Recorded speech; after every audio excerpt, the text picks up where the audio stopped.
Hey friends, I bet you've always wondered how in the world can I have a decent cup of coffee when I'm out in the backcountry? Well, today I'm going to give you 3 ways to brew yourself practically a perfect cup of coffee. Are you interested? Let's get brewing.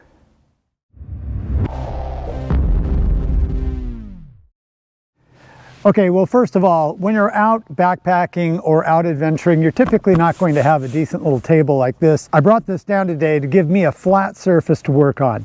Keep that in mind when you're out in the backcountry. Now, the first thing you're going to want to do is boil some water. I think you know how to do that. I'm going to go ahead and use my jet boil and get some water going.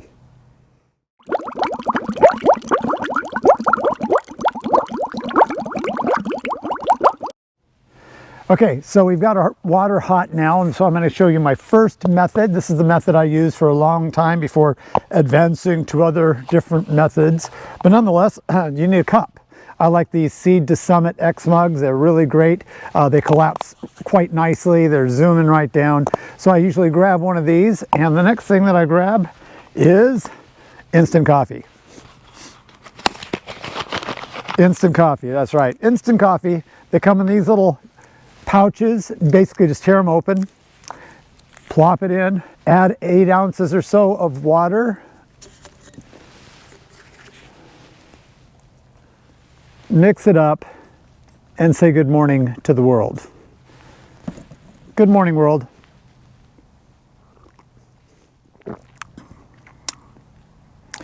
Now, obviously, the problem with these is that they taste like instant coffee. I mean, you can get good brands, you can get bad brands. There's different brands out there.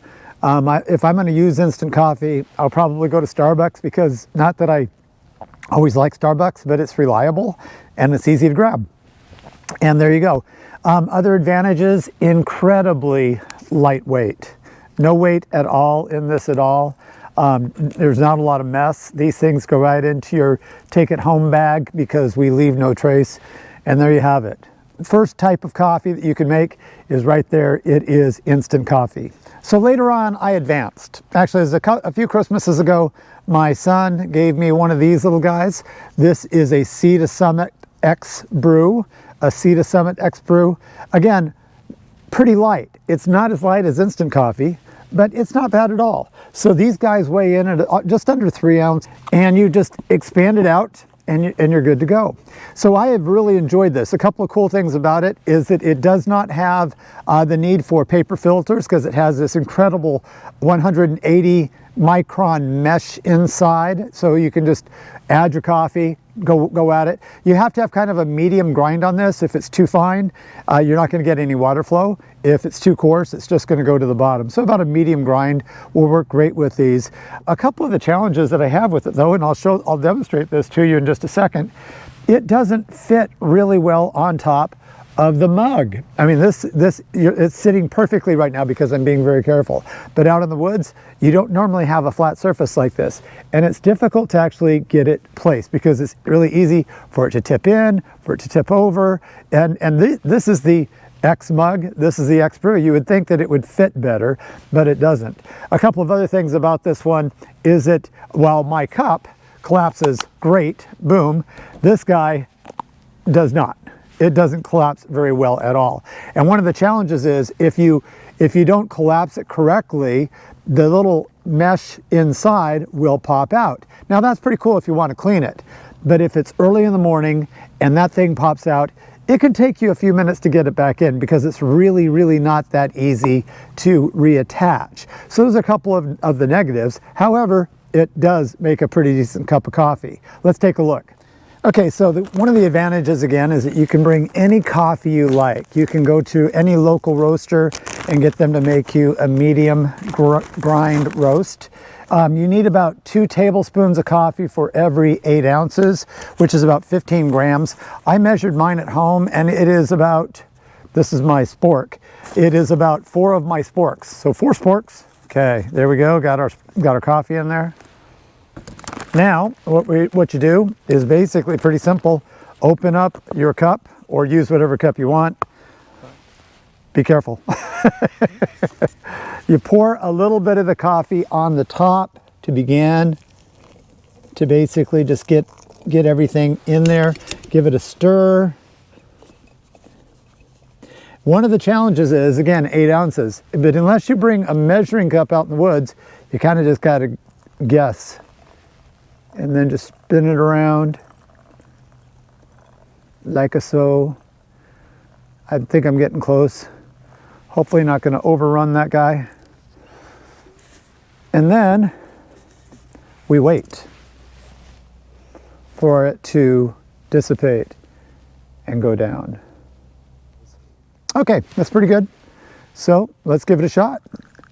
Maybe a little, I have too much water in here. See, that's one of the problems. You can't really tell how much water you have. I can already tell from the color.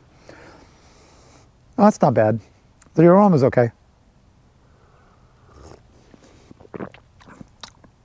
It is a little weak, but it's not bad. I mean, if I was out in the woods and I desperately needed a cup of coffee, this would be all right. And it is smoother because of the beans that I'm using than the instant coffee that I tried before. Cleanup is a bit of a pain in the tail. There are some people that say, take your grounds with you, leave no trace. I tend to be on that bandwagon, but you got to get rid of all those grounds and then take a little bit of your hot water, swish it out, and you are good to go. Okay, then we have one more option for you to consider, and this is the one that I do enjoy. It is heavy though. This guy weighs in at just under 330 grams, so it's a fairly heavy unit. This is the AeroPress Go, and I really like the AeroPress Go because of the coffee that it makes and the ease of cleanup. So it all depends on if I'm on a really long hike or, you know, multiple days, or if I just want to spoil myself. You know, this will be my go-to. But anyway, it's relatively simple, has a lot of pieces. It has a stir, it has a measuring scoop, it has the unit itself, and then it has a cup. It has a little plastic container for your filters. You have to have filters, so you're gonna have to take that out of the woods with you. And then the silicone cap. So this is a pretty cool unit. I really like it. Again, I got this one for Christmas as well. Man, Christmas is good for me around coffee.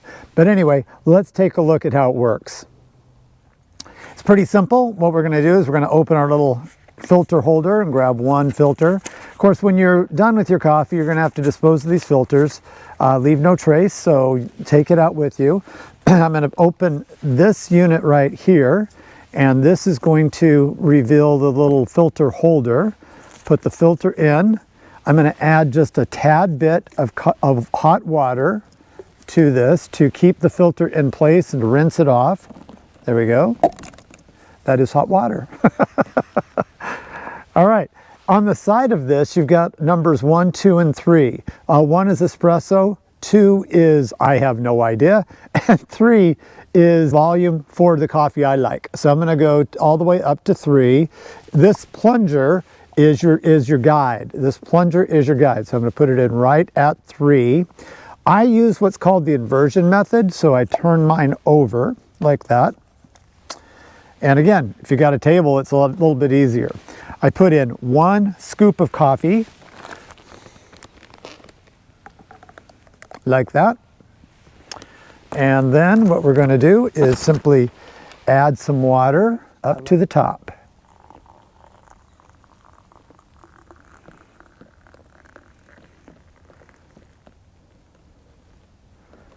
I mentioned you have a stirrer. We're going to give that just a little bit of a stir. I just kind of push it down a little bit. Put the filter on top. Count for 30 seconds. You know, while you're counting in your head, you can just listen to the birds. You can look at the creation. Consider what you're going to do a little bit farther on the trail. And think about how that coffee is going to taste, right? Okay, when the 30 seconds are done, you just turn it upside down on this cup here and slowly, gently depress the plunger. You hear the coffee coming out.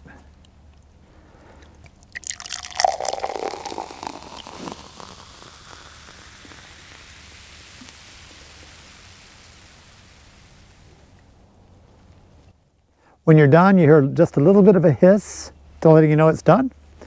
Pull that out. Again, you can drink it right out of this. I like to use my cup wherever I placed, oh, there it is. Place my cup. And there you have it. Now that smells good. And it tastes perfect. This is the perfect cup of coffee. The perfect cup of coffee. And lastly, let's talk about cleanup.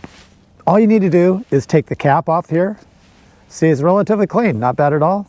You have a filter that you're going to have to dispose of, and the grounds. You can take your bag, put it right over there, and just pop this out. I'm going to go ahead and use this just to show you how that works. Boom, that's it. A little bit of water right here. We are clean. We are ready for the road. We'll trail it out. It's going to be fun. Cleanup is a breeze with the AeroPress. If it weren't for the weight, it would be the ideal unit. Again, weight is an issue, so you got to make a decision. Lightweight, instant coffee, or no coffee. But what is life without coffee? So, okay, instant coffee for the lightest. Second option that I have in my house anyway is the pour over made by Summit, the X-Brew. And number 3, when I really want to indulge and spoil myself, it is the AeroPress. What's your favorite kind of coffee? What's your favorite way of brewing coffee? Why don't you let me know in the comments below? Hey, while you're at it, why don't you consider subscribing? If you don't know where to find me, I am the Adventuring Foodie on YouTube. So just go youtube.com/@the Adventuring Foodie and I'll pop up. Subscribe, let me know what you think, and cheers to another perfect cup of coffee. We'll see you on the trail.